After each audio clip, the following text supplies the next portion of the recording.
الحمد لله نحمده ونستعينه ونستغفره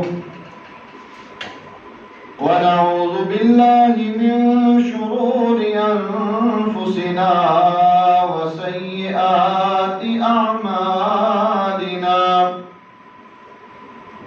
من يهده الله فلا مضل له ومن يضلله فلا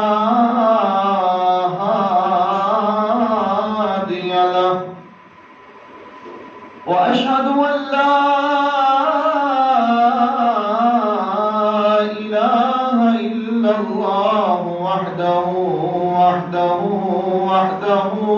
لا شريك له وأشهد أن محمدًا عبده ورسوله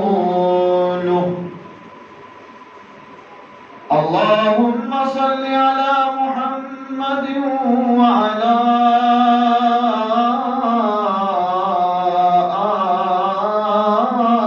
آل محمد كما صليت على إبراهيم وعلى آل إبراهيم إنك حميد مجيد اللهم بارك على محمد وعلى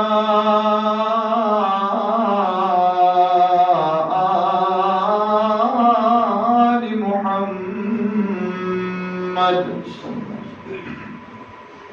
كما باركت على إبراهيم وعلى آل إبراهيم إنك حميد مجيد أما بعد فإن خير الحديث كتاب الله وخير الهدي هدي محمد صلى الله عليه وسلم وشر الأمور محدثاتها وكل محدثة بدعة وكل بدعة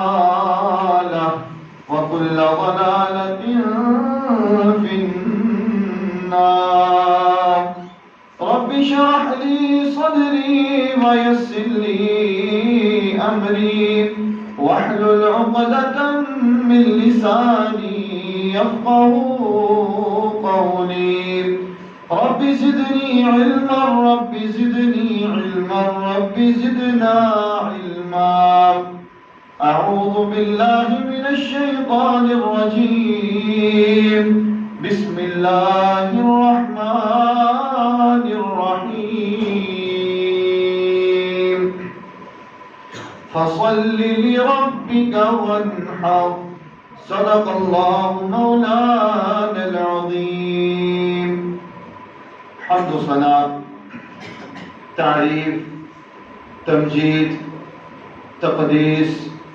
اللہ رب العزت کے لیے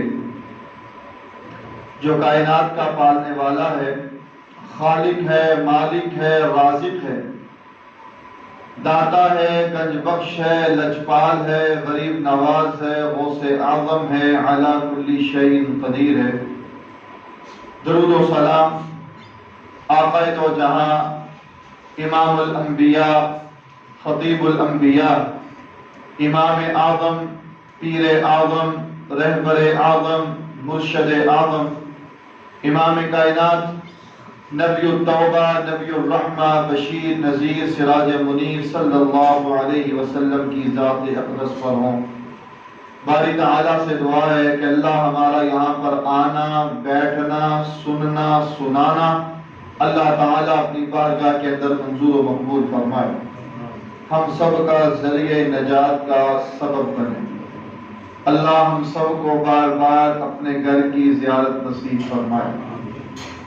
آج کا اس خطبہ جمعہ المبارک میں آپ احباب کے سامنے نماز کے حوالے سے چند گزارشات پیش کرنا چاہتا ہوں۔ اللہ رب العالمین نے قرآن مجید فرقان حمید میں اس مقام پر ایک آیت میں دو حکموں کو اکٹھا بیان فرمایا ہے۔ جو آیت میں نے آپ کے سامنے پڑھی ہے، اس میں میرے رب نے ایک آیت میں دو حکم اکٹھے بیان فرمائے۔ فَصَلِّ لِرَبِّكَ وَانْحَرْ، اپنے رب کے لیے نماز پڑھو اور قربانی کرو۔ فصل، نماز پڑھ، لِرَبِّكَ، اپنے رب کے لیے، دنیا کے لیے نہیں، لوگوں کے لیے نہیں، اپنے رب کے لیے نماز پڑھ، وانحر، اور قربانی۔ دو حکم، پہلا حکم نماز کا اور دوسرا حکم قربانی کا۔ فَصَلِّ لِرَبِّكَ وَانْحَرْ، نماز کا ہمیں حکم مل رہا ہے، اور ساتھ ہی ہمارے اللہ نے ہمیں یہ بھی بتلا دیا کہ نماز کس کے لیے پڑھنی ہے؟ اپنے رب کے لیے پڑھنی ہے۔ وہ رب جس نے ہمیں زندگی دی، وہ رب جس نے ہمیں دل دیا، وہ رب جس نے ہمیں آنکھیں دی، وہ رب جس نے سننے کے لیے کان دیے، وہ رب جس نے چلنے کے لیے پاؤں دیے، اس رب کے لیے نماز پڑھنی ہے۔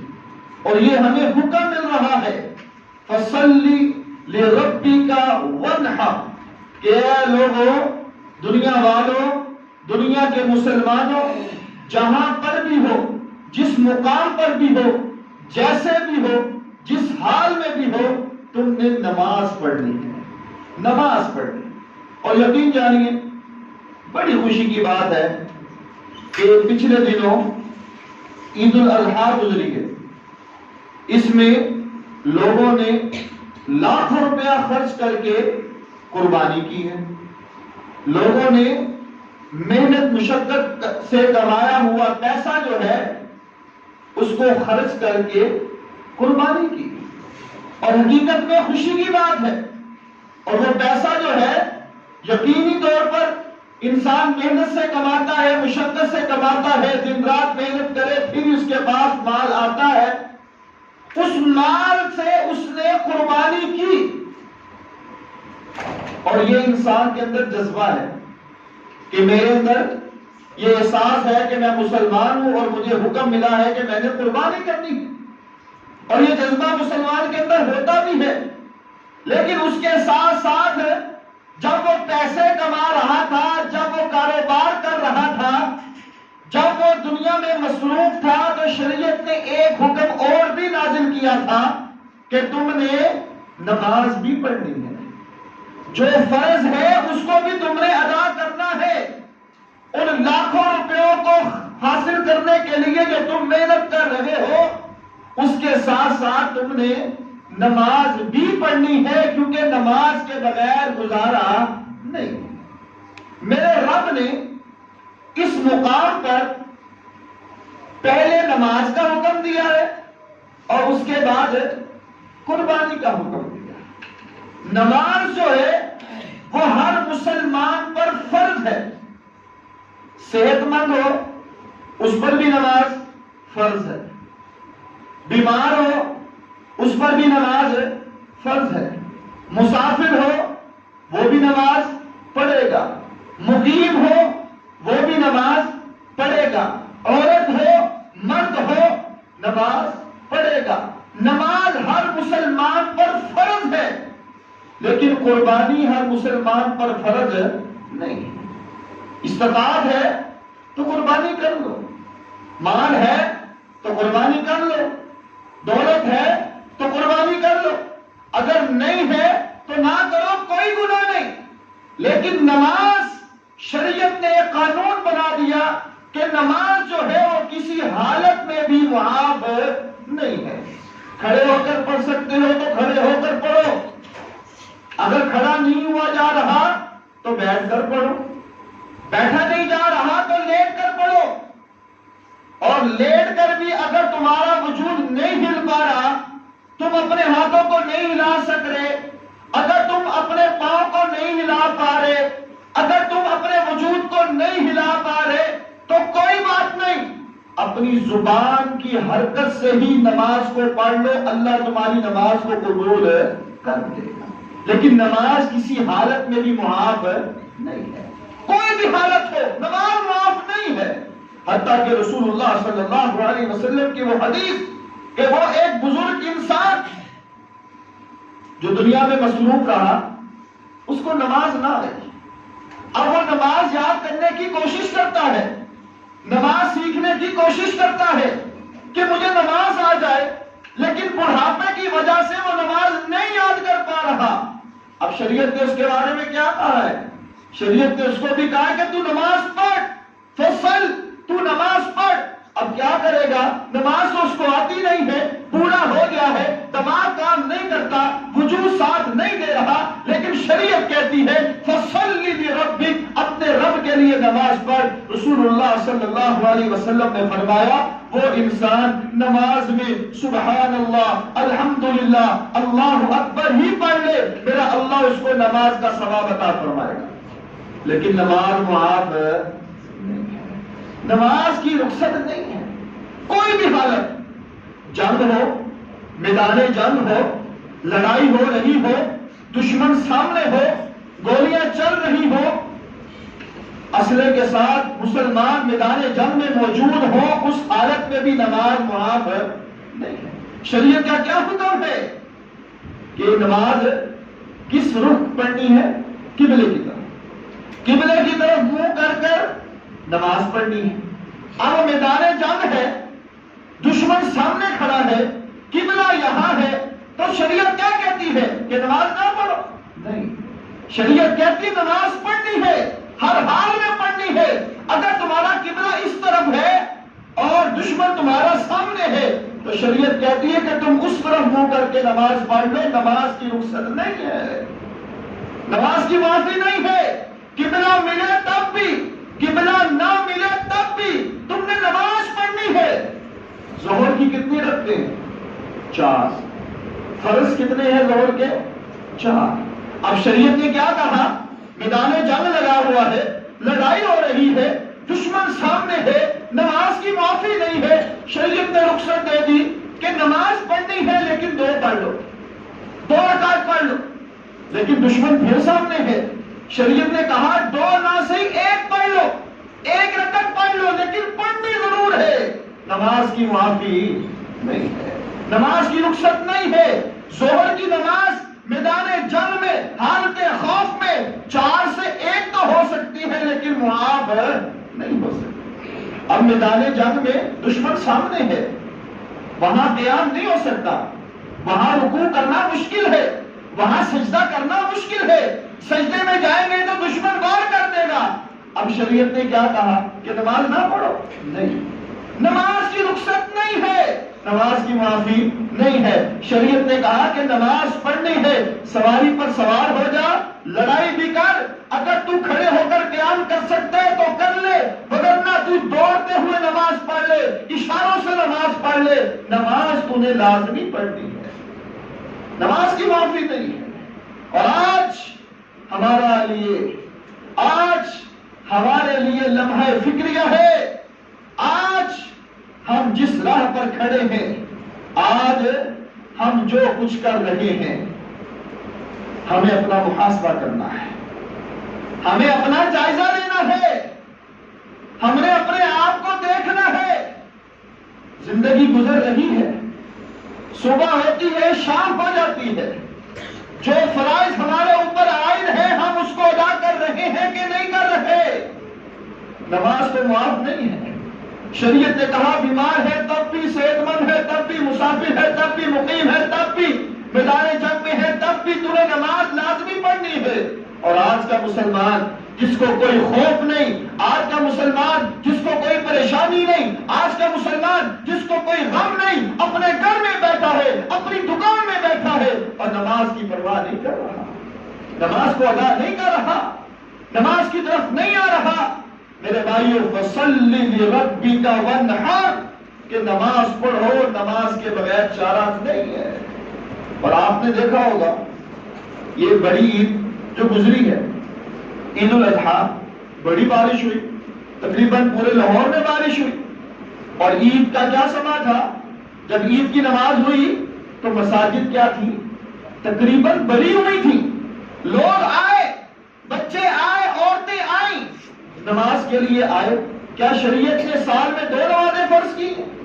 کیا صرف 2 نمازیں پڑھنے سے جان چھوٹ جائے گی؟ نہیں. شریعت نے ان 2 نمازوں کے ساتھ ساتھ 5 نمازیں اور بھی مسلمانوں پر فرض کی ہیں، جس کو ادا کرنا لازمی اور ضروری ہے.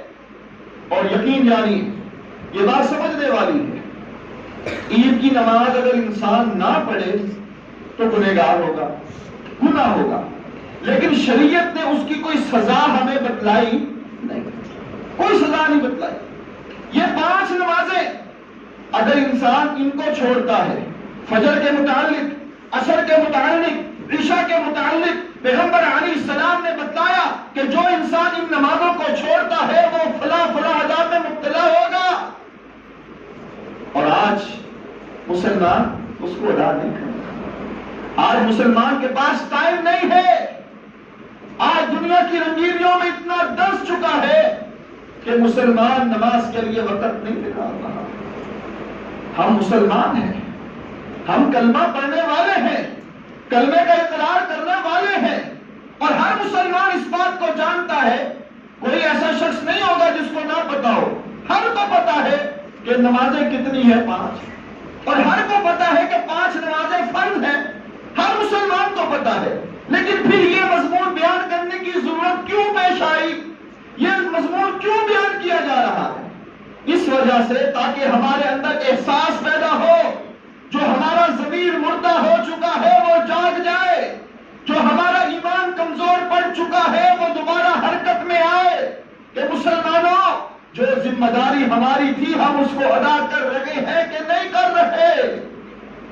رسمی کام کرنا تو بہت آسان ہے، دنیا میں شغل میلہ کرنا تو آسان ہے، لیکن جو فرائض ہے، جو ذمہ داری ہے اس کو ہم ادا کر رہے ہیں کہ نہیں کر رہے، یہ ہم نے اپنا محاسبہ کرنا ہے، ہم نے اپنا جائزہ لینا ہے.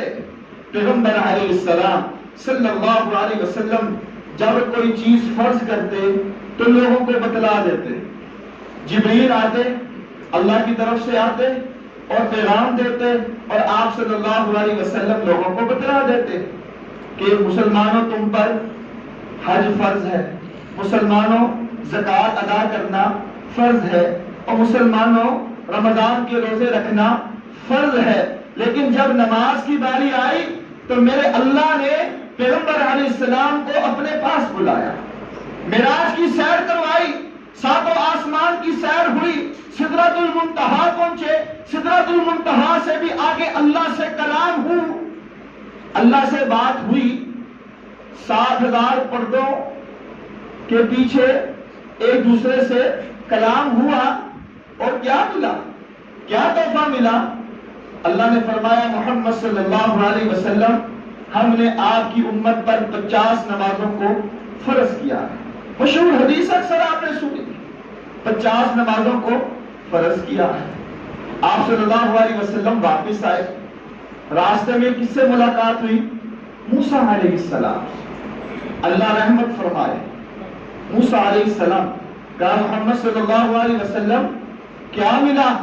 کہا اللہ نے میری امت پر 50 نمازوں کو فرض کر دیا. موسیٰ علیہ السلام کہنے لگے محمد صلی اللہ علیہ وسلم پیچھے امتیں گزری ہیں، ان کو بھی نمازیں ملی تھی، انہوں نے ان کی قدر نہیں کی. آپ اللہ کے پاس دوبارہ جائیے اور تخفیف کروائیے، کم کروائیے. میرے رسول اللہ صلی اللہ علیہ وسلم اللہ کے پاس گئے، اللہ سے سوال کیا کہ اللہ کم کر دے. اللہ نے کم کر دی، کم کر دی. کم ہوتی ہوتی کتنی رہ گئی؟ 5 رہ گئی. کتنے چکر لگائے؟ 9 چکر. کتنے چکر؟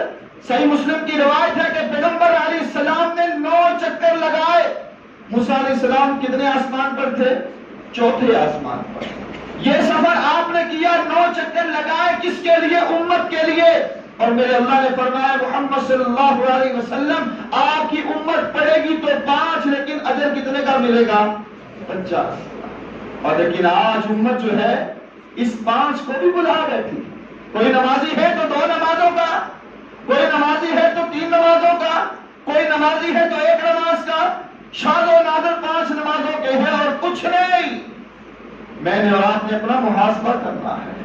وہ پیغمبر صلی اللہ علیہ وسلم جو اس امت کے لیے دوبارہ اللہ کے پاس گئے، اور جب موسیٰ علیہ السلام کے پاس آئے 9 چکر لگ گئے تو موسیٰ علیہ السلام نے پوچھا پیغمبر علیہ السلام بتلائیے اب کیا بنا؟ کہا اللہ نے 5 کر دی ہیں۔ موسیٰ علیہ السلام نے کہا دوبارہ جائیے۔ اب پیغمبر علیہ السلام نے کیا کہا؟ صحیح مسلم کی روایت ہے، موسیٰ اب تو مجھے اللہ سے حیا آتی ہے، اب تو مجھے اللہ سے شرم آتی ہے کہ میں کس طرح اللہ سے مانگوں، کس طرح اللہ سے معاف کرواؤں، اب تو مجھے شرم آتی ہے، اب نہیں میں جاؤں گا۔ اور آج کا مسلمان یہ بھی سوچتا ہے کہ قیامت والے دن پیغمبر علیہ السلام سفارش کریں گے، قیامت والے دن پیغمبر علیہ السلام کے ہاتھوں ہم نے حوض کوثر کا جام پینا ہے، لیکن اس کے لیے ہمیں اپنا کردار بنانا ہوگا، ہمیں اپنا کردار درست کرنا ہوگا، اپنے اندر ایمانی جذبہ پیدا کرنا ہوگا، نماز کی ادائیگی میں پختگی لانی ہوگی، نماز کو ادا کرنا ہوگا اگر ہم چاہتے ہیں، وگرنہ پیغمبر علیہ السلام نے فرمایا تھا کہ مجھے جو شرم آتی ہے، اور قیامت والے دن ہم کس منہ کو لے کر جائیں گے؟ ہم نے تو دنیا گزار دی، مساجد ویران پڑی، ہم نے تو دنیا گزار دی، مساجد کی صفیں خالی پڑی ہے۔ یہ کلمہ وہ مسلمان ہے جس سے بھی پوچھیں گے وہ سب سے بڑا عاشق رسول بن کر آپ کے سامنے آئے گا، جس کو بھی آپ چھیڑیں گے وہ سب سے بڑھ کر محب رسول آپ کو نظر آئے گا، لیکن عمل میں زیرو، پریکٹیکل لائف میں ہم بالکل زیرو ہیں۔ ہم مساجد میں نہیں آ رہے، ویسے تو ہم سے کوئی مسئلہ پوچھ لے، ویسے ہم سے کوئی بات کر لے تو ہم ایسی دلیلوں کے ساتھ ایسے لمبے لیکچر تیار ہم نے کیے ہوئے ہیں کہ ہم سے بڑا مفتی کوئی نہیں ہے۔ اور جب عمل کی باری آئے، جب نماز کی باری آئے تو فجر کی نماز میں کیا ہوتا ہے؟ 1 صف یا 1.5 صف۔ یہ مسلمان ہے، یہاں یہودی تو نہیں رہتے، یہاں کافر تو نہیں رہتے، یہاں عیسائی تو نہیں رہتے، مسلمانوں کی اکثریت اس ملک میں موجود ہے، ہر گھر میں مسلمان موجود ہے، اور پھر بھی مسجدیں ویران ہیں، پھر بھی مسجدیں خالی ہیں، اور پھر ہم کہتے ہیں کہ ہم عاشق رسول ہیں، اور پھر بھی ہم کہتے ہیں کہ ہم نے قیامت والے دن رسول اللہ صلی اللہ علیہ وسلم کے ہاتھوں حوض کوثر کا جام پینا۔ کیسے؟ آج ہم نے اپنا تجزیہ کرنا ہے، ہم نے اپنا جائزہ لینا ہے کہ ہم کس راہ پر کھڑے ہیں، ہم کس موڑ پر کھڑے ہیں۔ اگر نمازیں پڑھ رہے ہیں تو اللہ کا شکر ادا کیجیے، یہ نہیں کہ 2 پڑھ لی تو 3 چھوڑ دی، یہ نہیں کہ 4 پڑھ لی اور 1 چھوڑ دی، نہیں، نمازیں 5 فرض ہے اور 5 ہی پڑھنی ہے، 5 کے بغیر چارہ نہیں ہے۔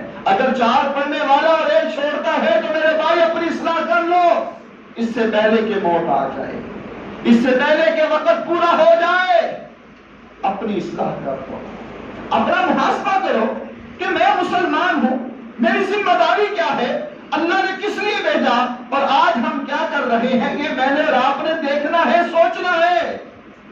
اب کوئی نبی آنا، اب کوئی رسول آنا نہیں، اب جو دین ہمارے پاس پہنچ گیا اس کو سیکھو، اس کو پڑھو، اسی میں ہماری کامیابی ہے اور اسی میں ہماری نجات ہے۔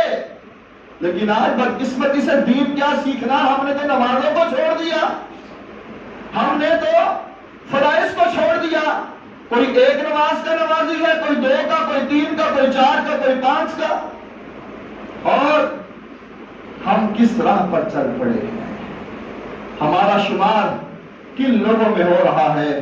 خدا را اپنی اصلاح کیجیے۔ وہ پیغمبر علیہ السلام کا وہ فرمان وہ ہمیں یاد رکھنا چاہیے، من ترک الصلاۃ متعمدا فقد کفر، کہ جس انسان نے جان بوجھ کر 1 نماز چھوڑی، جس انسان نے جان بوجھ کر 1 نماز چھوڑی، اس نے کفر کیا۔ وہ انسان دائرہ اسلام سے خارج ہو گیا۔ اور آج کیا ہوتا ہے؟ بس جی کیا کریں، رات کو لیٹ سونے کی عادت پڑی ہوئی ہے، صبح اٹھا نہیں جاتا۔ کیا کریں، کاروبار میں مصروف ہوتے ہیں، ٹائم نہیں ملتا۔ کیا کریں، بچوں کو لانا ہوتا ہے، ٹائم نہیں ملتا۔ جس شخص نے، جس انسان نے ایک نماز جان بوجھ کر چھوڑی، من ترک الصلاۃ متعمدا فقد کفر، وہ انسان دائرہ اسلام سے خارج، اس نے کفر کیا، انکار کیا۔ اور آج مسلمان ہم میں سے کتنے ایسے بیٹھے ہیں جس نے فجر کی نماز نہیں پڑھی، باجماعت مسجد میں نہیں پڑھی، اور مسلمان ہے، کلمہ گو ہے، کلمہ پڑھنے والے ہیں۔ میرے بھائی اپنی اصلاح کی، یہ باتیں سخت ضرور ہے لیکن حقیقت پر مبنی ہے۔ یہ باتیں چبھنے والی ضرور ہے لیکن اسی میں نجات ہے۔ یہ باتیں سخت ضرور ہے لیکن یہی اگر ہم ان پر عمل کریں گے تو کامیابی ہوگی۔ آج نماز کی فکر کیجیے، آج نماز کی قدر کیجیے۔ یہ زندگی عارضی زندگی ہے، یہ زندگی ختم ہو جانے والی زندگی ہے، یہ زندگی ختم ہو جائے گی۔ ہم سے سوال ہوگا، پہلا سوال کس کے بارے میں ہوگا؟ نماز کے بارے میں۔ اللہ نے یہ نہیں پوچھنا کاروبار چلا تھا کہ نہیں چلا تھا، اللہ نے یہ نہیں پوچھنا کہ فلاں کا کیا بنا تھا۔ پہلا سوال کس کے بارے میں؟ نماز کے بارے میں۔ اور رسول اللہ صلی اللہ علیہ وسلم کی وہ حدیث ہمیں ذہنوں میں بٹھانی چاہیے۔ آپ نے فرمایا کہ اگر انسان پہلے سوال میں کامیاب ہو گیا تو باقی میں بھی کامیاب ہو، اور اگر پہلے میں ہی پھنس گیا تو پھر آگے بھی معاملہ خراب ہوگا۔ نماز کی حفاظت، نماز کی ادائیگی، مسلمانوں وقت ہے اللہ کے گھروں کو آباد کرو، مسلمانوں وقت ہے اللہ کے گھروں کو آباد کرو۔ ہماری ذمہ داری ہے، ہم پر یہ ذمہ داری عائد ہوتی ہے، اور یہ کسی کے اوپر احسان نہیں ہے۔ ہم نماز پڑھ رہے ہیں تو یہ اللہ پر احسان نہیں کر رہے بلکہ اللہ کا شکر ادا کر رہے ہیں جو ہمارے مالک نے ہمیں نعمتیں عطا کی ہیں۔ ہماری کوئی اوقات نہیں ہے لیکن پھر بھی اللہ نے ہمیں حسن سے نوازا، اللہ نے ہمیں رہنے کے لیے گھر دیا، اللہ نے ہمیں دیکھنے کے لیے آنکھیں دی، اللہ نے ہمیں بہت کچھ دیا۔ یہ ہمارے مالک کا فضل ہے، ہمارے مالک کا احسان ہے کہ اس نے ہمارے اوپر فضل کیا۔ اس رب کا شکر ادا کرنا چاہیے، اللہ پر احسان کوئی نہیں ہے۔ آج نماز پڑھیے، نماز کی طرف آئیے، اسی میں ہماری کامیابی ہے اور اسی میں ہماری کامیابی ہے۔ اور رسول اللہ صلی اللہ علیہ وسلم کی وہ حدیث، آپ باہر نکلیں اور راستے میں کیچڑ ہو، آج کل بارشوں کا موسم ہے، کیچڑ ہو اور کوئی بچہ اس کیچڑ والے پانی میں کوئی پتھر پھینک دے تو وہ چھینٹے آپ کے کپڑوں کے اوپر گرے، آپ کو تو غصہ آئے گا، یقیناً ہے، انسان کی فطرت میں ہے، غصہ تو آئے گا، ہر انسان کو آئے گا۔ آپ سڑک پر جا رہے ہیں، کوئی تیز موٹر سائیکل سوار والا آپ کے پاس سے گزر جائے اور وہ کیچڑ آپ کے اوپر گر جائے، غصہ تو آئے گا۔ آپ جا رہے ہوں اور گھر کی چھت کے اوپر کوئی بچہ آپ کے اوپر پیشاب کر دے تو یقینی طور پر آپ اس کے گھر والوں میں جا کر لڑیں گے، ان سے بڑوں سے لڑیں گے، اس بچے کو ڈانٹیں گے، غصے ہوں گے، حقیقت بات ہے۔ پیغمبر علیہ السلام کی حدیث، آپ صلی اللہ علیہ وسلم نے فرمایا، من نام حتی تطلع الشمس، وہ انسان جو سویا رہا، وہ شخص جو سویا رہا، وہ مسلمان جو سویا رہا حتیٰ کہ صبح ہو گئی، سویا رہا، صبح ہو گئی۔ رسول اللہ صلی اللہ علیہ وسلم کی حدیث ہے، آپ نے فرمایا کہ شیطانوں کا شیطان ابلیس جو ہے، بڑا شیطان جو ہے، وہ اس انسان کی کان کے اوپر آ کر پیشاب کرتا ہے۔ کس نے فرمایا؟ پیغمبر علیہ السلام۔ حدیث ہے، جو انسان سویا رہا اور فجر کی نماز نہیں پڑھی، صبح ہو گئی، کیا کرے جی؟ اٹھا نہیں جاتا، طبیعت ہی ایسی ہے، سوتے سوتے ہمیں 3 بج جاتے ہیں، اب نماز 4 بجے ہونی ہے تو سوتے سوتے 3 بج جاتے ہیں، لہذا یہ عذر ہے اور نماز ختم۔ رسول اللہ صلی اللہ علیہ وسلم نے فرمایا نہیں، نماز کسی حال میں بھی معاف نہیں ہے۔ اب جو انسان سویا رہا حتیٰ کہ صبح ہو گئی وہ شیطان جو ہے اس کے کان میں پیشاب کرتا ہے۔ اب ظاہری طور پر یہ کوئی عمل کرے تو ہماری طبیعت اجازت نہیں دیتی، اور آج کا مسلمان جو ہے وہ سویا ہوا ہے اور یہ کام ہو ہی جا رہا ہے اور ہمیں پرواہ ہی نہیں ہے۔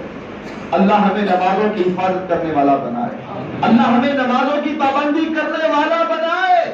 اسی میں ہماری کامیابی ہے اور اسی میں ہماری کامرانی ہے۔ رسول اللہ صلی اللہ علیہ وسلم کی وہ حدیث ہمیں اپنے ذہنوں میں بٹھانی چاہیے کہ فرشتوں کی ڈیوٹیاں تبدیل ہوتی ہیں، صبح بھی اور عصر کے وقت بھی۔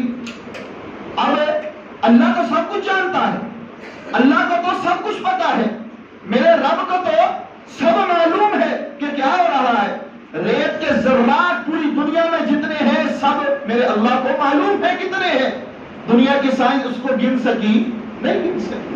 پوری دنیا کا جتنا بھی پانی ہے سب کے قطرات کو جاننے والا کون ہے؟ اللہ ہے۔ پوری دنیا کے جنگلات ان کے پتوں کو جاننے والا کتنے ہیں؟ کون ہے؟ اللہ ہے۔ وہ اللہ تو سب کچھ جانتا ہے، لیکن فرشتوں کی ڈیوٹیاں تبدیل ہوتی ہیں فجر کے وقت اور عصر کے وقت۔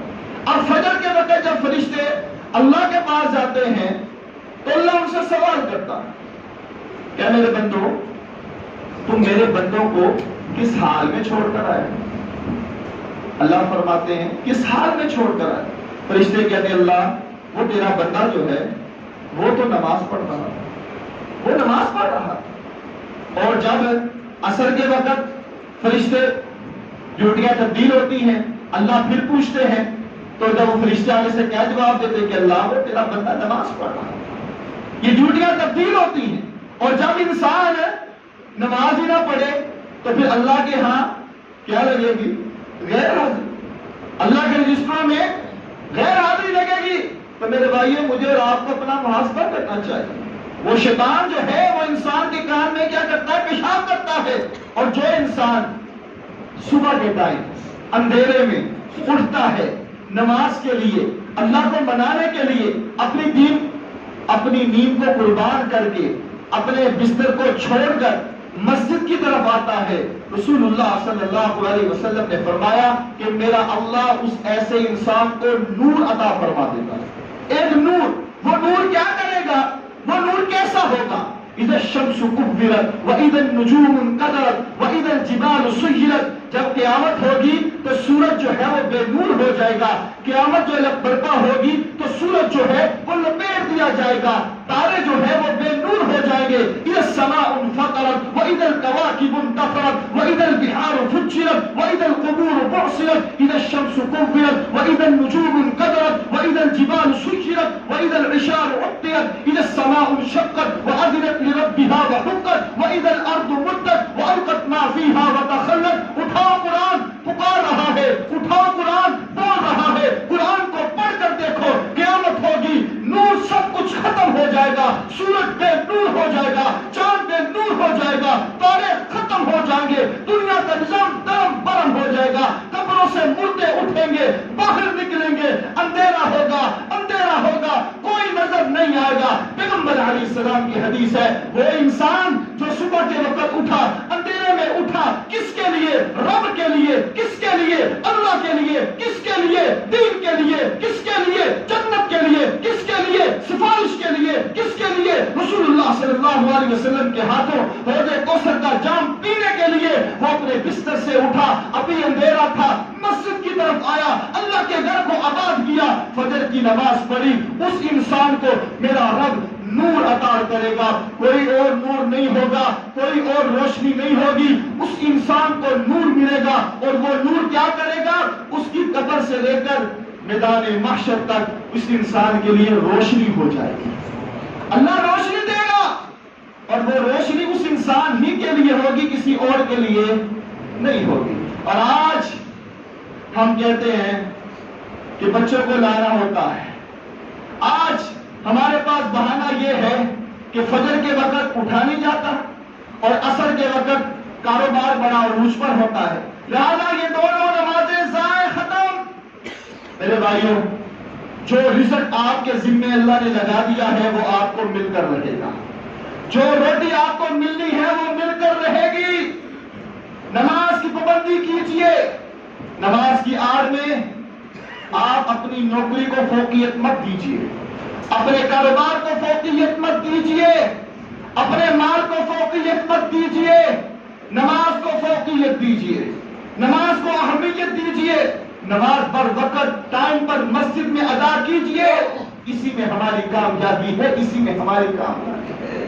فَصَلِّ لِرَبِّكَ وَانْحَرْ، اپنے رب کے لیے نماز پڑھو، اور جب انسان اپنے رب کے لیے نماز پڑھے گا تو میرا اللہ بھی اس سے راضی ہو جائے گا اور اللہ اس انسان کو جنت بھی عطا فرمائے گا۔ ایک آخری حدیث جو بیان کرنا ضروری سمجھتے، رسول اللہ صلی اللہ علیہ وسلم نے فرمایا، ایک شخص مر گیا، قبر میں اس کو دفنا دیا، اب اس کو اللہ نے عذاب میں مبتلا کر دیا، فرشتوں کو حکم دیا کہ اس انسان کو 100 کوڑے مارو، 100 کوڑے، قبر میں عذاب ہونا، 100 کوڑے مارو۔ اب وہ انسان جو ہے وہ اللہ سے معافی مانگ، اللہ مجھے معاف کر دے، غلطی ہو گئی، 100 کوڑے برداشت نہیں ہو سکتے، معافی ملتی گئی ملتی گئی ملتی گئی، حتیٰ کہ ایک کوڑا رہ گیا، 99 جو تھے وہ معاف ہو گئے، ایک کوڑا رہ گیا، وہ پھر اللہ سے معافی مانگ رہا، اللہ نے وہ معاف نہیں کیا، فرشتے نے کوڑا مارا، قبر میں آگ لگ گئی اور وہ راکھ ہو گیا، دوبارہ زندہ ہوا اللہ کے حکم سے، دوبارہ زندہ ہوا تو اللہ سے سوال کرنے لگا، میرے اللہ میں نے اتنی معافی مانگی تو مجھے معاف کرتا رہا، 100 کوڑوں کا حکم ہوا، میں نے معافی مانگی، 99 معاف ہو گئے، جب ایک رہ گیا میں نے معافی مانگی تو نے معاف نہیں کیا، کیا وجہ ہے؟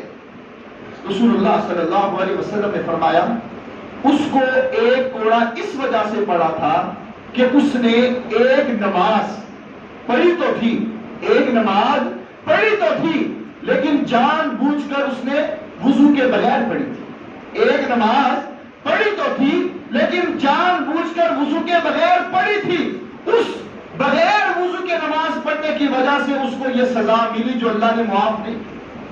اب میں نے اور آپ نے دیکھنا ہے کہ ہم تو نماز پڑھتے ہی نہیں، نماز وہ پڑھتے ہی نہیں ہے، ہفتے بعد جمعہ پڑھ لیا وہ بھی نماز کے وقت آ گئے، ہفتے بعد مسجد میں آ گئے نماز کے لیے، چلو یہ جمعہ ہے۔ میرے بھائیو، دین کو سمجھو، دین کو سمجھو، دین کی اہمیت کو سمجھو، جو دین ہم سے چاہ رہا ہے اس کو ادا کرو، اسی میں ہماری کامیابی ہے، احسان کسی کے اوپر نہیں، اپنی ذات کے لیے اگر ہم اپنے وجود کے ساتھ خیر خواہ ہیں، اگر ہم اپنے آپ کے ساتھ مخلص ہیں تو پھر ہمیں نماز کی حفاظت کرنی ہوگی، بر وقت مسجد میں آنا ہوگا۔ آپ عصر ہی دیکھ لیں، ابھی جمعے کے بعد جب ہم جائیں گے عصر کی اذان ہوگی تو اپنے نمازیوں کی طرف دیکھ لینا، مساجد میں دیکھ لینا کہ نمازی کتنے ہیں، باقی سب بازار میں موجود ہیں، باقی سب اپنے گھروں میں موجود ہیں، باقی سب کاموں میں مصروف ہیں، لیکن اللہ کے گھر میں نہیں آ رہے۔ اپنے ضمیر کو جگائیے، اپنے ضمیر کو جھنجھوڑیے، اپنے ضمیر کو جھنجھوڑیے، اپنے ضمیر کو جگائیے، کیونکہ قیامت والے دن سب سے پہلا سوال کس کے بارے میں ہوگا؟ نماز کے بارے میں، نماز کے متعلق سوال ہوگا۔ یہ اولاد، رشتہ دار، والدین، بہن بھائی، سب کچھ بعد میں، سب سے پہلے نماز کی پابندی کیجئے، بر وقت ادا کیجئے، جمعہ ہو تو وقت سے پہلے آئے، یہی رسول اللہ صلی اللہ علیہ وسلم کی تعلیم ہے۔ دین سیکھیں اور دین آگے پھیلائیں، یہی ہماری ذمہ داری ہے، اور ہر انسان اپنی ذمہ داری کو نبھائے، اسی میں ہماری کامیابی ہے اور اسی میں ہماری کامرانی ہے۔ ہمارا مالک ہم سب کو 5 وقت کا پکا نمازی بنائے، اللہ ہم سب کو تیرے گھروں کو آباد کرنے کی توفیق عطا فرمائے، اور اللہ جو ہم سے کمی کوتاہی ہو گئی اللہ درگزر فرمائے، آگے سے ہمیں 5 وقت کا مسجد میں نماز کے ساتھ بعد جماعت نماز ادا کرنے کی اللہ ہمیں توفیق عطا فرمائے، اللہ ہمارے حال پہ رحم فرمائے، اللہ ہمیں دنیا بھی ہمارے لیے بہتر بنا اور اللہ ہماری آخرت کو بھی اچھا فرما دے، اللہ ہماری تمام نیک تمناؤں کو پورا فرمائے۔